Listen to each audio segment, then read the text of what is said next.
May narinig ba kayong mga huli? Alam niyo ba, na may kwento ako tungkol sa mga huli na iyon. Makinig kayo ha! Isang araw, isang malaking leon ang mahimbing na natutulog sa pagitan ng dalawang malilim na puno sa gubat. Isang daga, palukso-lukso, ang napatid sa paa ng mahimbing na natutulog na hayop. Napabalikwas ang naistorbong leon. Galit na kanyang sinugapan ang maliit na daga. Dapat sa'yo ay gawin kong almusal!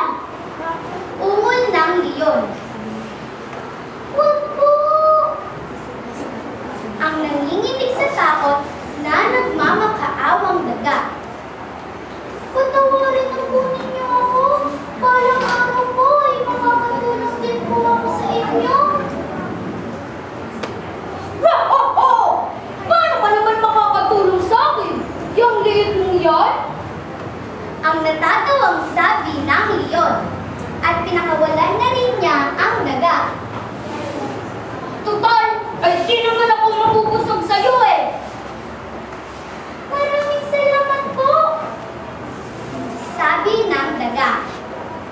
Isang araw, sa kanyang paghanap ng makakain sa gubat, napatabak siya sa isang bitag. Nalaglag ang buhol-buhol na makakapal na lubid. At pumaitaas siya sa sanga, dala ang nahuling leon. Umalma ang leon! Ngunit walang nangyari. Umungol siya ng upod lakas. At nagpipilit na magpumiglas. Pero wala pa rin siyang magawa. Narinig siya ng daga na kasalukuyang nagdaraan. At nagpatingala at nakita niya ang leon na nakabitin. Huwag kang mangamba, kaibigang leon! Sabi ng daga. Tutulungan kita! Umakyat sa puno ang daga.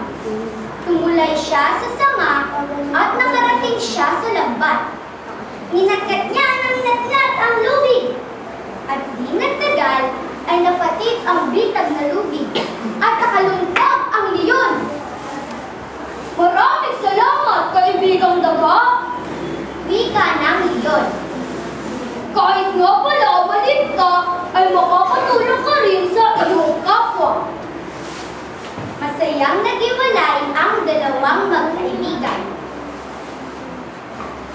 Ang leon at ang daga.